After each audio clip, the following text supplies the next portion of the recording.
dying to do an astronomy night since we left Los Angeles. It's not going to be in the Princess Patter. Basically, if you go outside after sunset and you can see that there's stars, meet me at the back of deck 14 at 11 o'clock. There's no way for me to predict which days are going to have clear skies.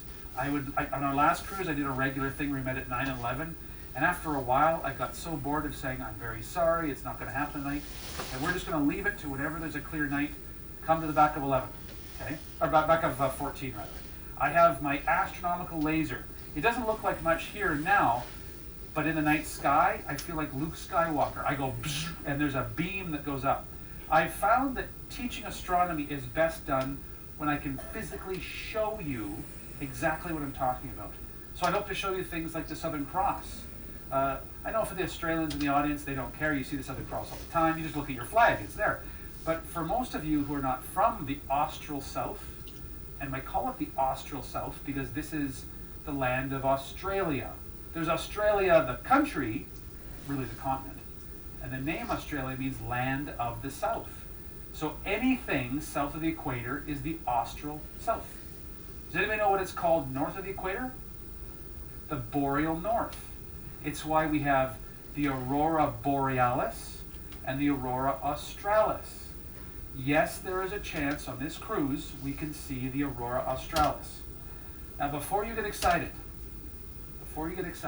our one day to see it will be coming through Ushuaia that night, and then the night across the Drake Passage.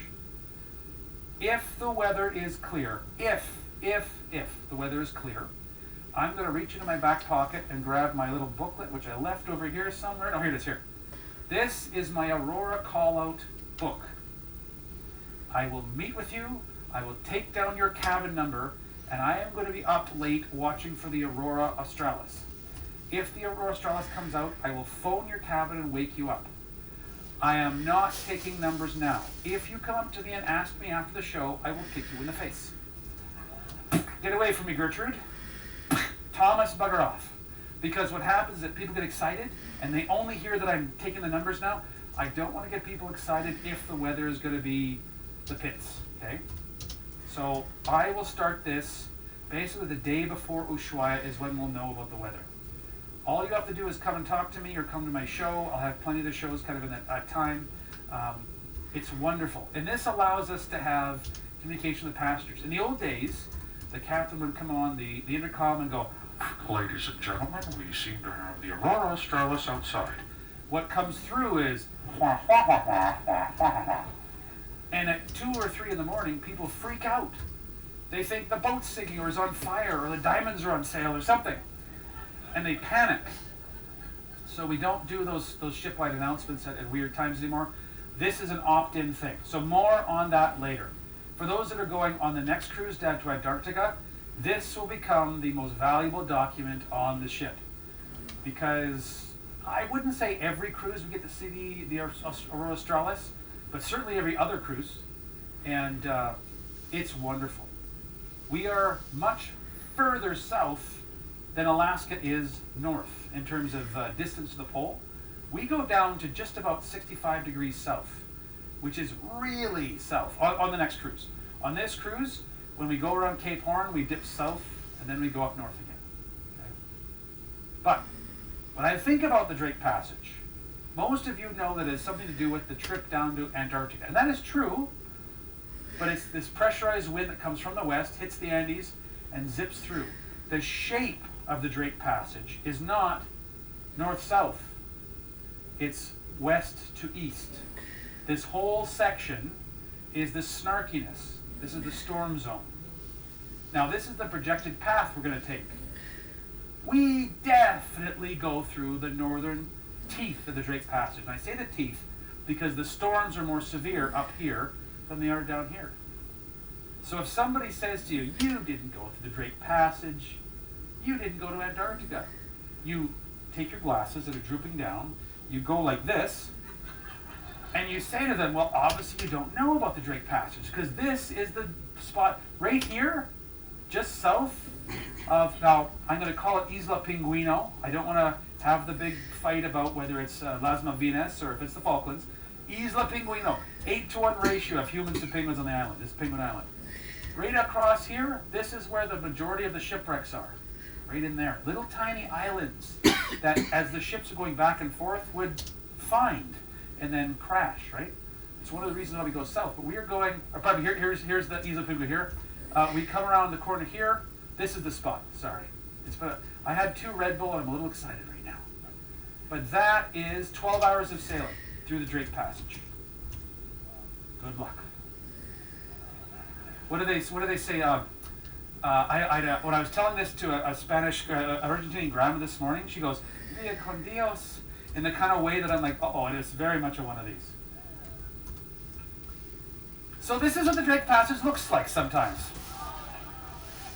You'll notice that Princess doesn't put this in her brochures. This is the severe end of it. There's a couple things going on here. Number one, we're going up one face of a roller and we're smashing down to the side. I can tell this is a shorter ship because our big ships don't do this. We tend to cut through the waves, which means the waves will roll up. I've experienced waves coming up to deck 7 and washing deck 7. Now, when it gets to be that high of waves, it's a bit of a safety thing, so we close down the decks, that kind of stuff. If you see there's the little "oh no" seatbelt across the doorway, and there's somebody standing there saying, "I'm sorry, madam, you can't go out on the deck," they're not kidding. Okay, we again are going into a dangerous situation. We try to do everything we can to keep you safe, to get you to the end of the cruise so you pay your bill. But this is also a windy day. If you look at the waves, you can see that there's almost steam or mist coming off. That's called spindrift. So if you can imagine a wave is like this, there's a leading edge of the wave that's experiencing a high pressure from the wind. On the back end of the wave, it's the opposite. There's a little vacuum area pulling water off, creating mist. You'll get rainbows on the back side of these waves. And so it's a strange thing when you see the spindrift coming off and it goes by and it flashes a rainbow at you. It's a really neat effect. Sometimes it looks like suds, like soap is on the water. There's an art to reading water and reading waves. Now this is all named after this fellow. This is Sir Francis Drake. Sir Francis Drake never sailed on the Drake Passage. He came close. He was trying to navigate the Strait of Magellan. And he was trying to, they knew about the Strait of Magellan, he was trying to map it out. And they were a little bit further south than we were, entering the Strait of Magellan from the west to the east. Strait of Magellan is halfway west to east, and then the last half is north-south, kind of like a letter L, around like that. It's a valuable piece of water because it allows you to get around South America without going through the Drake Passage.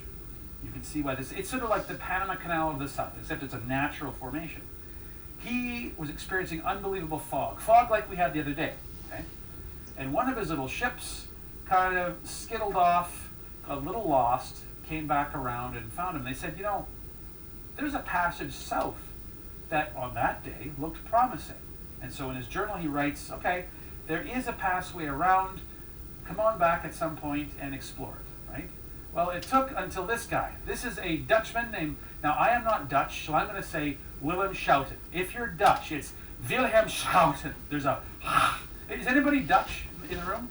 Can you say his name with a, yeah, so Wilhelm Schouten. It's like it's not Van Gogh, it's Van Gogh. There's a lot of going on. I think it's because they're always eating drop, which is a salty licorice, and it makes you go, or oliebollen. If you've ever had Dutch food, say yes to the oliebollen, say no to the drop. Terrible. But he was the first person ever to navigate the Horn. And he did it the easy way and the hard way. And his ship was beaten and battered. He barely made it through. We don't call it the Schouten Horn. We call it the passage because, I mean, it's bad enough that it's the Drake Passage, but because Sir Francis Drake was sponsored by royalty, and back in those days, if you saw it, you named it, you put your flag on it. It was an ego thing, right? I'm glad that I wasn't in this age of exploration, because could you imagine Raincock Mountain? People would be like, what the hell? Anyways, yeah, so 1616 was when the first maps made mention of the complete transit of Cape Horn. Since then, we've discovered that there was indigenous folks that lived in the area, the Fuegan people, and they had been going around in canoes, and they knew that if you hugged close to the land or used the islands as a block from this wind, it was the best way to go around. Now, incidentally, the Fuegan people are where we get the name Terra de Fuego from. So this whole southern block is called Patagonia, but the little island, the big island, I guess, that is in Argentina, that's north of Ushuaia, is called Terra de Fuego because when the first Europeans came through, it was at a time where the locals were smoking fish.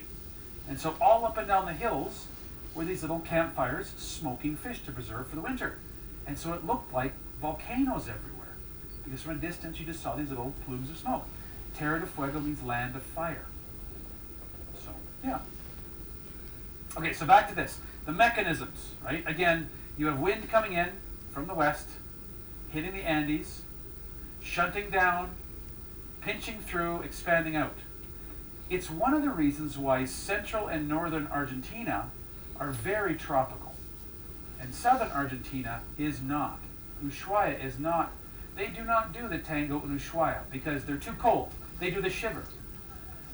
As a piece of sad historical observation, and again, I'm not political, when the war happened in 1982 between the Argentinians and the British, and I suppose the folks that lived in Stanley, the young Argentinian naval officers that were sent out of Ushuaia to Stanley, to Isla Pingüino, were from northern Argentina, from the tropical, very warm area. So when they came down in April to this little island that was very much in winter, because remember, the austral winter is opposite to the boreal winter, right?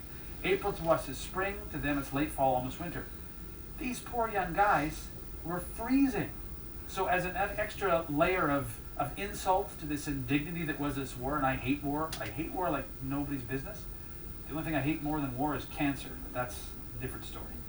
It was that these young guys were freezing, right? And then, when the war kicked off, it was calamity.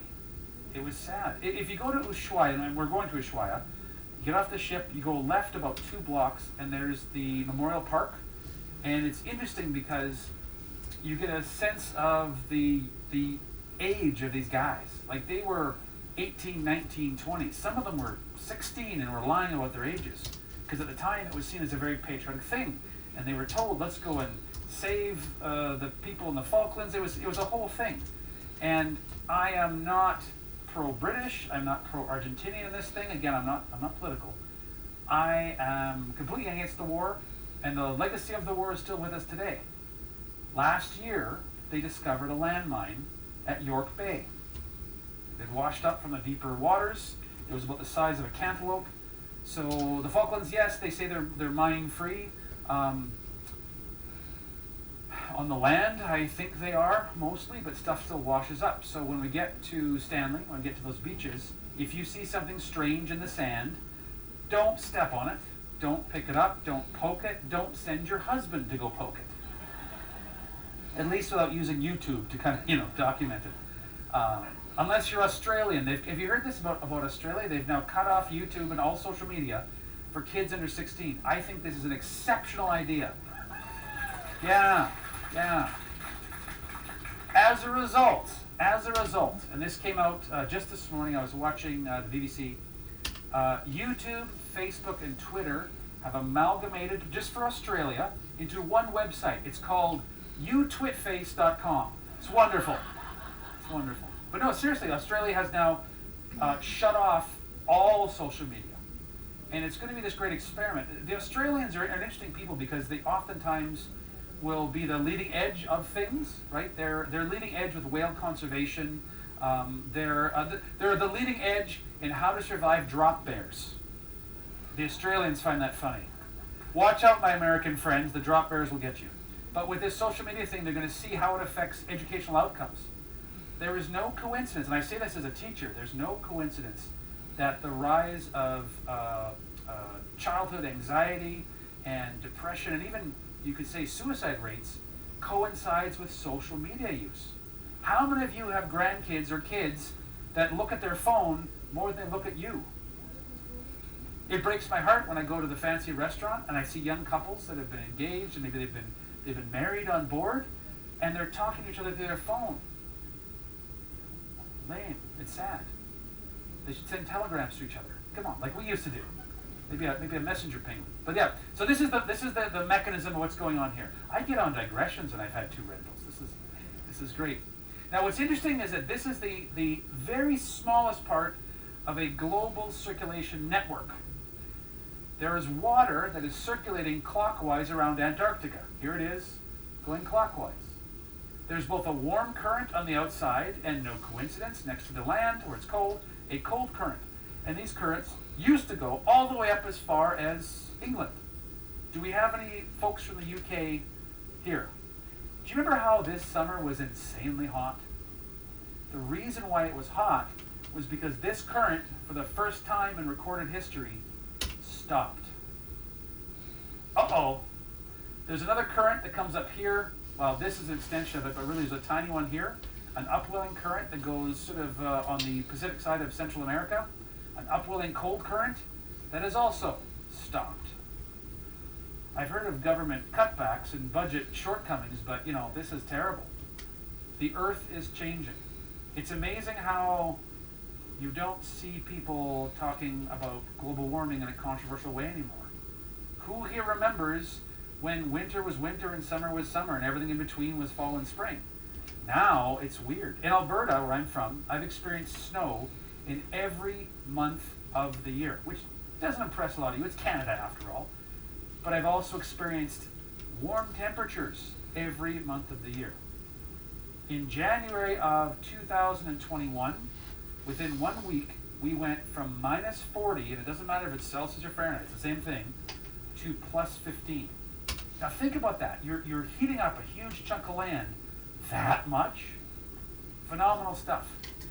I think Mother Nature is going through menopause. I think she really is. But part of that is that this current, this polar current, that cycles nutrients, that allows our weather systems to be the way they are. Because weather, so atmospheric weather, has a lot to do with the ocean. Modern sort of climate science has less to do with dissolved atmospheric gases and more to do with dissolved aquatic things.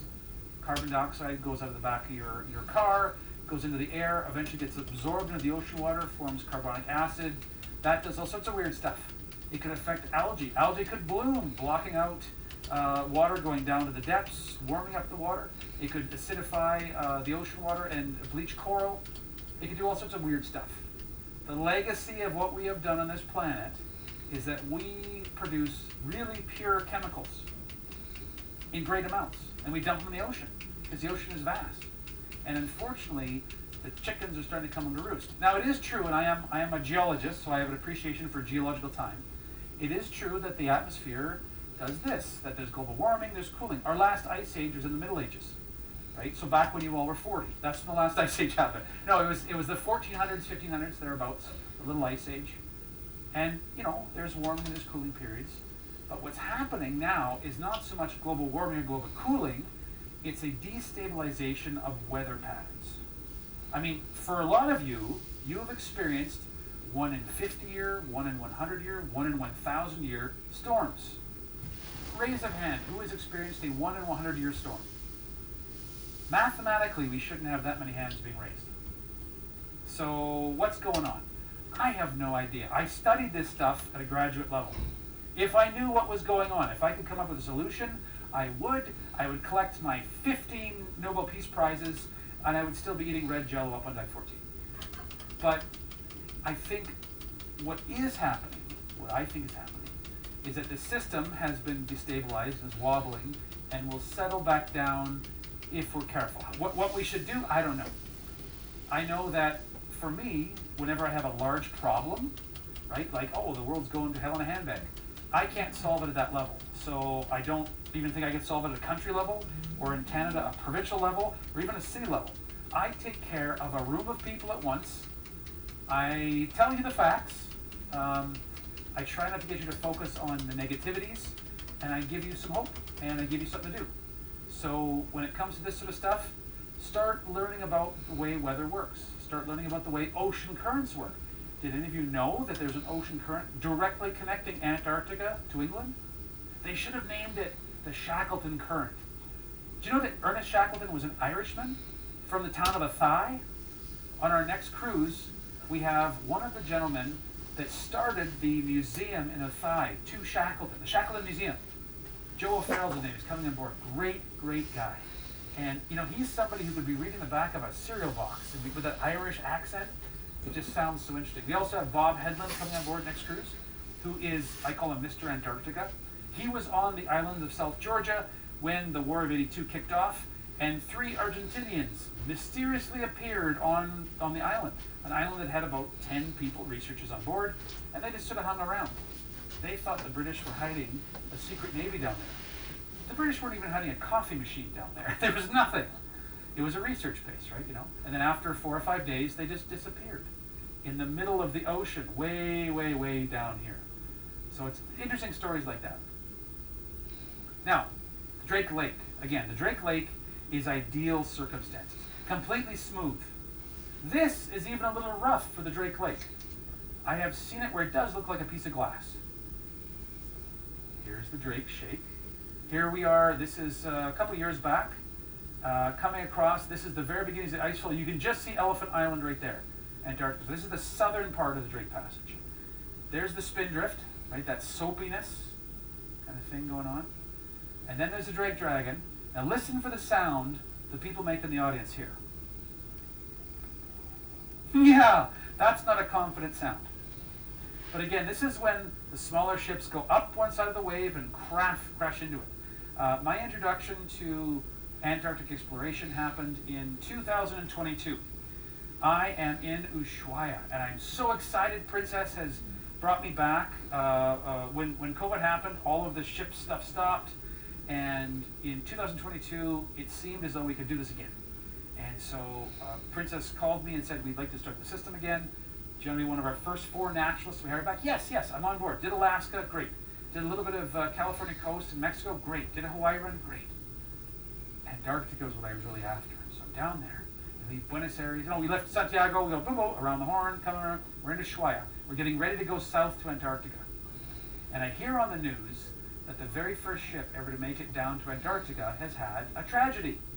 They had a rogue wave, a 110-foot wave smashed into one of these Viking kind of ships, took out the side.